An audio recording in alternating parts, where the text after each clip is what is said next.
आप सभी ने सुना,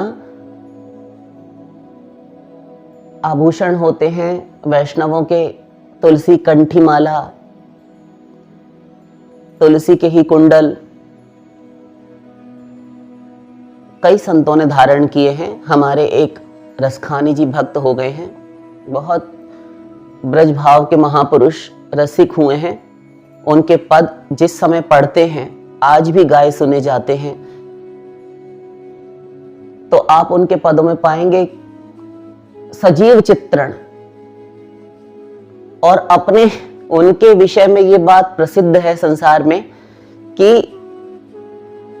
अपने शरीर के भार से अधिक तुलसी धारण करते थे। ऐसे कोई और संतों का वर्णन नहीं आया। ब्रज जब आए वो रूपासक्त बहुत थे।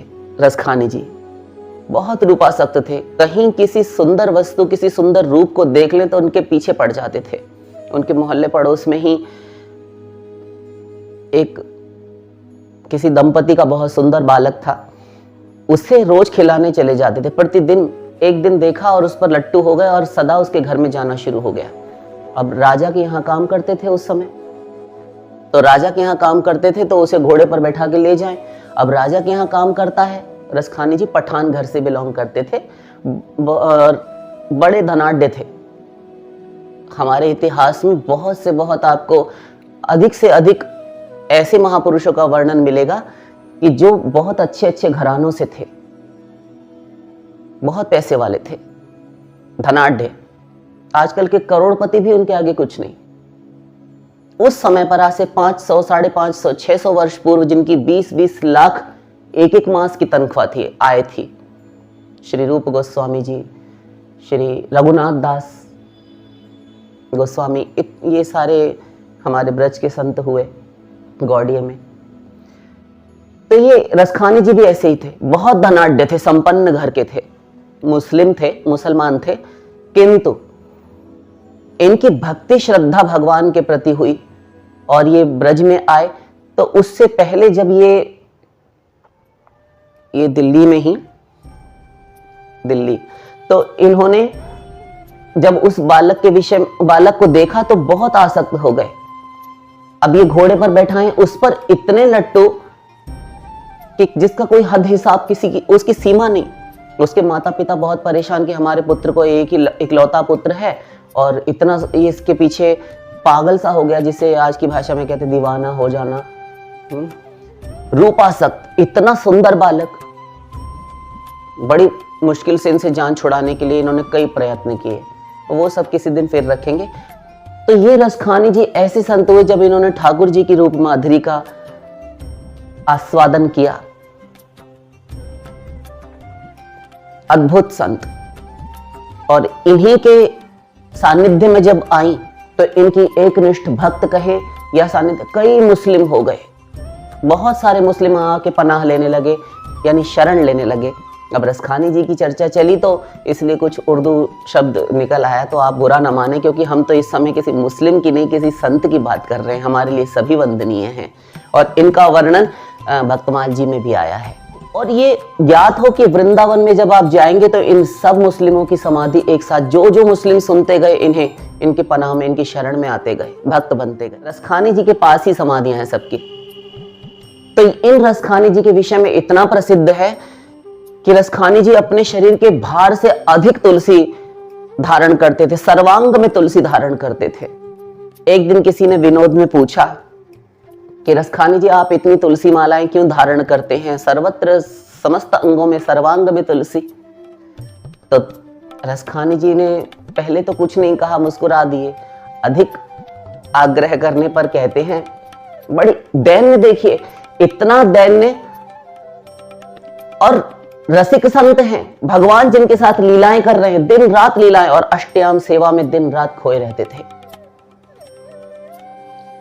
और वे कहते हैं उनका दैन्य, पत्थर से पत्थर हृदय पिघल जाए। वे कहते हैं कि आप सब तो भक्त हैं, आप सब तो भक्त हैं, आपके उद्धार में तो कोई संदेह, कोई डाउट नहीं, कोई शक नहीं, अपनी कभी कभी मुस्लिम भाषा तो सहज जो मातृभाषा होती है, अपनी जो मदर टंग है वो नहीं छूट पाती।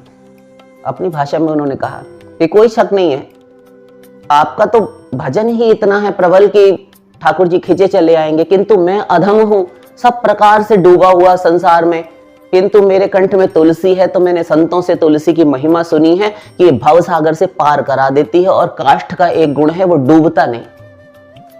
तो मैंने तुलसी काष्ठ की मालाएं इसलिए शरीर में धारण की है कि भजन तो इस शरीर से बनता नहीं, हम तो अधमाति अधम अति नीच हैं, घोर से घोर नीच। हमने क्या नहीं खाया मुस्लिम जब हम थे, तो अधमाति अधम है। यवन कुल में मेरा जन्म है, मुस्लिम कुल में, तो और हम पीढ़ियों के मुस्लिम हैं। आप सब तो हिंदू हैं, सनातनी हैं, भगवत भक्त हैं, फिर संतों का संग आपको प्राप्त है, किंतु हमसे तो भजन भी नहीं होता, कुछ नहीं होता, बस आप सबकी शरण में हैं और तुलसी महारानी को धारण करते हैं। उनके काष्ठ से निर्मित, ये मुक्ताओं से निर्मित तुलसी, हमने सब कुछ खाया, पीढ़ियों के मुसलमान हैं हम। क्या नहीं भक्षण किया, क्या नहीं अखाद्य को हमने खाया, सब कुछ पिया, सब कुछ भोगा इन शरीर इंद्रियों से। तो अब हमें अपने उद्धार में संदेह है कि हमारा भव निस्तार होगा भी अथवा नहीं। इसलिए हमें तो एक ही बल है कि तुलसी महारानी भव से पार कर देती हैं, इसलिए हम तुलसी धारण करते हैं, क्योंकि काष्ठ का एक स्वभाव है वह डूबता नहीं। ऐसी धन्यता, ये रसिक संत हैं, भगवत प्राप्त हैं। ताही अहीर की छोहरियां छछिया भरी छाछ पे नाच नचावे, ये रसखानी जी के पद हैं। काग के भाग का कहिए, हरि के हाथ ते ले गयो माखन रोटी, ये रसखानी जी के पद हैं। कहा रसखानी जू पे संपत्ति सुमार, कहा महाजोगी है लगा, कहा जीत लीने राज सिंधु आरा पार को, कहा साध है पंचानल, कहा सोए बीच जल, कहा महाजोगी है लगाए अंग छार को, इत्यादि। ये सब सारे पद श्री रसखानी जी के हैं। ऐसे संत तो तुलसी काष्ठ के आभूषण ये धारण करना, सभी संप्रदायों में तुलसी का सम्मान है, सर्व सम्मानिता है तुलसी, अनंत अपार महिमा, हरि का दास्य प्रदान करने वाली, दास्य रति प्रदान करने वाली, शास्त्रों में कहा गया हरि की भक्ति प्रदान करने वाली है, हरि भक्ति प्रदायिनी, ये नाम है पद्म पुराण।